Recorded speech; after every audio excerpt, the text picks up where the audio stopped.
The plane hadn't even taken off yet, and already, I could feel the tension in the air. It was one of those moments where you just knew something was about to go down. The kind of situation that starts with a sharp, irritated huff and ends with a full-blown meltdown. And, of course, I was right in the middle of it. It all began with the sound of high heels clicking aggressively down the narrow aisle. I didn't even need to turn around to know what was coming.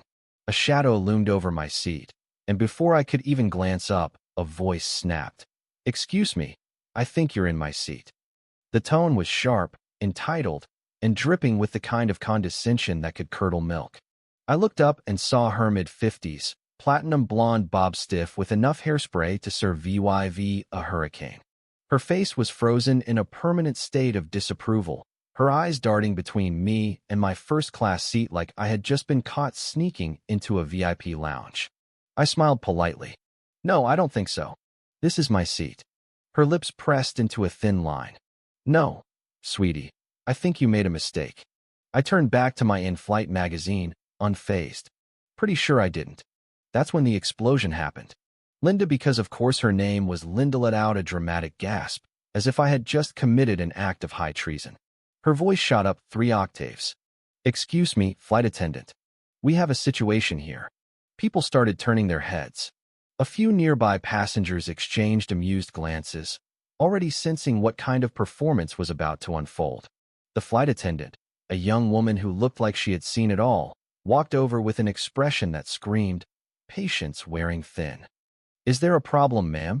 the flight attendant asked, her voice calm but firm. "Yes, this man is in my seat." Linda snapped, pointing at me like I had just stolen her purse. "I booked first class, and I was promised seat 2A. I raised an eyebrow and held up my ticket. "So was I." The flight attendant, unfazed by Linda's theatrics, took both of our tickets and examined them carefully. She nodded, then handed mine back to me. "Sir, your seat is correct. Ma'am, your ticket is for 12B. That's in the economy section." Linda blinked. Then she let out a laugh, one of those fake, condescending laughs people use when they think someone else is the idiot. "No, no, no. That can't be right." She waved a manicured hand. "Check again. I always fly first class." The flight attendant remained professional. "Ma'am, I assure you, your ticket is for economy." Linda's face darkened. "There must be a mistake. You need to move him." "Ma'am, this gentleman paid for his seat. I can't move him." And just like that, the meltdown began. Linda threw up her hands. "This is ridiculous. Do you even know who my husband is? He's a VIP with this airline. I'm practically first-class royalty." I leaned back, fighting the urge to smirk. This was going to be good. Linda turned back to me, her eyes narrowing like I was personally responsible for ruining her day. "Look, I'm sure you don't even belong in first class. Just be reasonable and switch seats with me. I need this more than you do." I let that hang in the air for a moment before responding. "Nah, I'm good." Her mouth dropped open like I had just slapped her with a boarding pass. Then came the crocodile tears. Linda clutched at her chest, staggering slightly for dramatic effect. "I have a condition," she announced. "I need to sit up here for my health. My doctor says economy is bad for my circulation." The flight attendant remained unmoved. "Ma'am, if you had a medical condition requiring special seating, you would need to provide medical documentation beforehand." Linda's tears dried instantly. "Are you calling me a liar?" "I'm just stating airline policy, ma'am."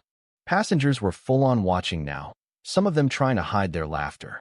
A businessman in the row ahead discreetly pulled out his phone, probably recording for one of those entitled people caught in public videos. Linda turned back to me, eyes blazing. "I am offering you a chance to do the right thing." I shrugged. "And I'm offering you a chance to take your assigned seat before you get kicked off the flight."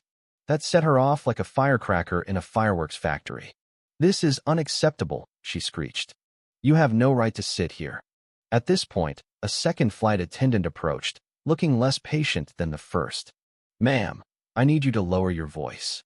Linda pointed a perfectly manicured finger at me. He took my seat. The second flight attendant sighed.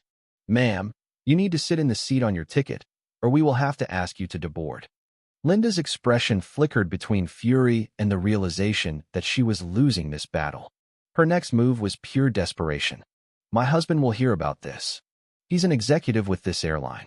He'll have you all fired." And you, she jabbed a finger at me, will never fly first class again. A few passengers snorted. One man whispered, classic. I sipped my complimentary orange juice. Well, if your husband's that powerful, maybe he should have booked you a first-class ticket, I said, my voice calm but cutting. Silence. Linda's face turned an unnatural shade of red. The flight attendants exchanged looks. Then, just as it seemed she might finally storm off, a deep voice spoke up from 2 rows behind us.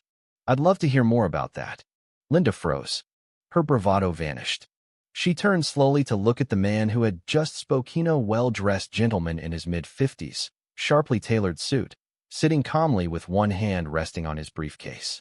There was something about Hyman's undeniable air of authority, and the way he was watching Linda, like he was piecing together a puzzle, sent a visceral shudder through her spine.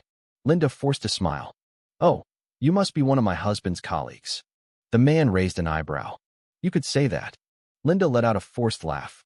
He's very important, you know. The man took a slow sip of his drink, then set it down deliberately. I'm aware. Because, you see, I'm his boss. Linda went completely, comically stiff. The entire cabin went silent. Then, like the final piece of a grand comedy sketch, someone in the back let out an audible, "Oh my God." The CEO of the airline sat back in his seat, watching Linda with the interest of a scientist observing a rare, shrieking species in the wild. Now, he continued, why don't you tell me again how you always fly first class? For the first time since this whole ordeal started, Linda had no words. Her face was frozen in sheer panic. The confidence, the entitlement, the over-the-top theatrics, all of it drained from her expression the moment the words, "I'm his boss," left the man's mouth. The color in her cheeks faded. Her lips parted slightly, as if she was about to speak, but no words came out. She had talked herself into a corner, and now she was face to face with the one person she couldn't bulldoze her way past. The other passengers were dead silent, eyes flicking between her and the airline CEO, as if watching the most gripping drama unfold in real time. Even the flight attendants, who had been doing their best to maintain their professionalism, stood back with a look of almost relief, as if they knew they wouldn't have to handle this mess any longer. The energy in the cabin had shifted. Linda wasn't in control anymore. She let out a nervous, breathy laugh, her gaze darting around like she was searching for an escape. Oh, I didn't realize. You must be new. The CEO leaned back slightly, crossing one leg over the other, the faintest hint of amusement in his eyes. No, I've been in this position for the last 8 years. You must be new to first class. A couple of passengers coughed, poorly disguised attempts to hide their laughter. Linda's mouth opened and closed as she scrambled for a response. The confidence that had fueled her meltdown earlier was now working against her, leaving her vulnerable and exposed. She cleared her throat, straightened her shoulders, and tried to recover some of her composure.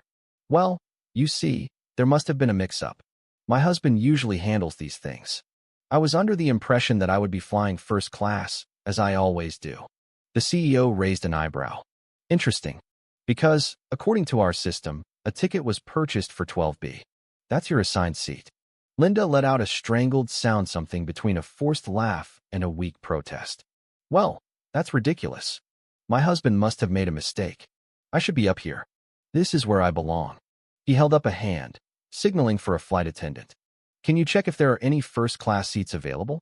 The flight attendant, a young woman who had been trying her best not to smirk, quickly checked the tablet in her hand and shook her head. I'm sorry, sir, but first class is completely booked. Linda stiffened. That can't be right. Surely there must be something you can do. The CEO sighed, as if he had seen this kind of entitled behavior or before. There is something I can do. I can ask you to take your assigned seat in economy, or you can wait for the next available flight. Her jaw dropped. Wait? I can't wait. I have very important matters to attend to. He gave a slow nod. Then I suggest you take your seat before this plane takes off without you. A beat of silence passed. Linda's fingers clenched the strap of her expensive handbag so tightly her knuckles turned white. She had no cards left to play. She had barked orders. She had demanded. She had faked a medical condition. And she had even tried to use her husband's name as a shield. But now, none of it mattered. She wasn't in charge here. The weight of humiliation was pressing down on her, and she knew it. With a sharp inhale, she turned to the flight attendant, eyes filled with barely concealed rage. "Fine," she hissed through gritted teeth. "I will go to my seat." The CEO nodded approvingly. "Good choice." The entire cabin watched as Linda stormed down the aisle, the sound of her heels clicking against the floor echoing in the silence. She moved like a woman trying to retain some sense of dignity despite the massive public defeat she had just suffered. As she disappeared into the economy section, the tension in the air evaporated, replaced by a collective exhale of amusement and satisfaction. One of the passengers, a middle-aged man in a suit, leaned over to me. "That was the best in-flight entertainment I've ever had." I chuckled, shaking my head. Didn't even have to pay extra for it. The flight attendants resumed their work, clearly relieved that the situation had been handled. The CEO glanced at me with a smirk. "Sorry about that," he said casually. "People like that always think the rules don't apply to them." I shrugged. "No harm done. Honestly, that was worth the price of the ticket." He let out a small laugh before leaning back in his seat, clearly done with the situation. The plane's intercom crackled to life, and the captain's voice filled the cabin. "Ladies and gentlemen, we're cleared for takeoff. Flight attendants, please prepare for departure." I settled into my seat, feeling the rumble of the engines as the plane began to move. The excitement of first class returned, and I allowed myself to enjoy the moment. A glass of champagne was placed on my tray table, and I savored the fact that I was sitting exactly where I was meant to be. Meanwhile, Linda was somewhere in the back, crammed into an economy seat that she had fought so hard to avoid. The image alone was enough to make me smile. As the flight continued, I couldn't help but wonder how Linda's husband would react when he heard about the spectacle she had caused. Would he be embarrassed? Would he try to apologize on her behalf? Or was he just as entitled as she was? The thought entertained me as I glanced around the first-class cabin, enjoying the peace and quiet that had been restored. But just when I thought Linda's dramatic antics were over, a sudden commotion erupted from the economy section. A flight attendant rushed past me toward the back of the plane, her expression tight with concern. I turned in my seat, trying to see what was going on. And then, clear as day, Linda's voice rang out once more. "I want to speak to the pilot." I sighed, shaking my head. This flight was far from over. The tension that had settled after Linda's first outburst quickly returned as her voice rang out from the economy section. The passengers in first class exchanged looks, some rolling their eyes, others chuckling under their breath. It was almost impressive. After being put in her place so thoroughly, after being exposed in front of the entire plane by the CEO himself, she still had the audacity to stir up more trouble. A flight attendant, clearly already exhausted from dealing with her, hurried toward the back of the plane. I couldn't see exactly what was happening, but I could hear it. Linda's voice carried through the cabin like a siren, demanding attention whether people wanted it or not. "I want to speak to the pilot immediately." "This is absolutely unacceptable," she shrieked. A few passengers groaned. Someone muttered, "Oh, for the love of God." The flight attendant's voice was calm but firm. "Ma'am, the pilot is flying the plane. He cannot speak with you." Linda's response was a sharp, dramatic gasp, as if she had just been told she had lost her estate in a high-stakes poker game. "Are you telling me that the pilot cannot take a moment to listen to a very serious complaint?" "I am telling you that the pilot is in the cockpit, flying this aircraft," the flight attendant repeated, her patience clearly wearing thin. "If there is an emergency, we can notify him. But right now, you need to remain seated." Linda wasn't Hawaii-ing it. "This is an emergency. I have been treated unfairly. I have been disrespected. This is discrimination." A voice from another passenger shot back. "Ma'am, the only thing you've been discriminated against for is being annoying." A ripple of laughter spread through the cabin, and I couldn't help but grin. It was clear that Linda had exhausted everyone's patience, and at this point, she was just embarrassing herself. But she wasn't done yet. "I demand an upgrade," she shrieked. "I deserve to be in first class. I have rights." The flight attendant let out a slow breath, likely counting to 10 in her head. "Ma'am, we have been over this already. There are no available seats in first class." Linda crossed her arms tightly, shaking her head like a stubborn child refusing to accept reality. "Then someone needs to give me theirs." At that moment, the CEO, who had been sitting quietly and observing the situation, finally decided to step in again. He stood up calmly, making his way toward the back of the plane. His presence alone was enough to make a few passengers whisper. When he reached Linda's row, he spoke in a voice that was quiet but carried enough authority to silence her immediately. "Ma'am," he said, "you need to sit down and stop disturbing this flight. This is your final warning." Linda turned to him, eyes wild with frustration. "You don't understand. This is humiliating. I am supposed to be up there, not crammed into this awful, suffocating space with these people." Someone nearby scoffed. "Oh, wow. Thanks." Linda ignored them, her attention locked onto the CEO as if she truly believed she could argue her way back into first class. "You're his boss, aren't you?" she asked desperately. "You can override this. You can fix this mistake." The CEO sighed. "The only mistake here is your behavior." She opened her mouth to argue, but he didn't give her the chance. "Here's what's going to happen," he continued. "You will remain in your seat for the rest of this flight. You will not harass the flight attendants. You will not yell. You will not demand things that do not belong to you. If you continue this behavior, I will ensure that you are banned from flying with our airline in the future." Linda blinked, her jaw tightening. "You can't do that." "I absolutely can," he said, his voice as calm as ever. "And I will." For the first time, real fear flickered across Linda's face. She had pushed her luck too far, and now she was teetering on the edge of serious consequences. She hesitated, looking around as if hoping someone would step in and support her, but no one did. In fact, the people seated around her were watching with barely contained satisfaction, waiting to see if she would finally accept defeat. After a long, tense pause, Linda slowly lowered herself back into her seat. She didn't say another word. The CEO gave her a nod and turned back toward first class. As he passed by me, he muttered just loud enough for me to hear, "She's definitely getting banned." I couldn't help but chuckle. The rest of the flight went smoothly, without Linda's constant interruptions. The cabin was peaceful again. I leaned back, enjoying the luxury of my seat, sipping champagne, and silently celebrating the fact that I had stood my ground. I had earned this seat, and no amount of entitlement was going to take it from me. When the plane finally landed, I gathered my belongings, stretching as I prepared to disembark. As I walked toward the exit, I caught sight of Linda near the baggage claim, still fuming, still clearly seething over the entire ordeal. A part of me almost felt sorry for her. Almost. As I passed by, she shot me one last glare, her face twisted with resentment. "I hope you're happy," she snapped.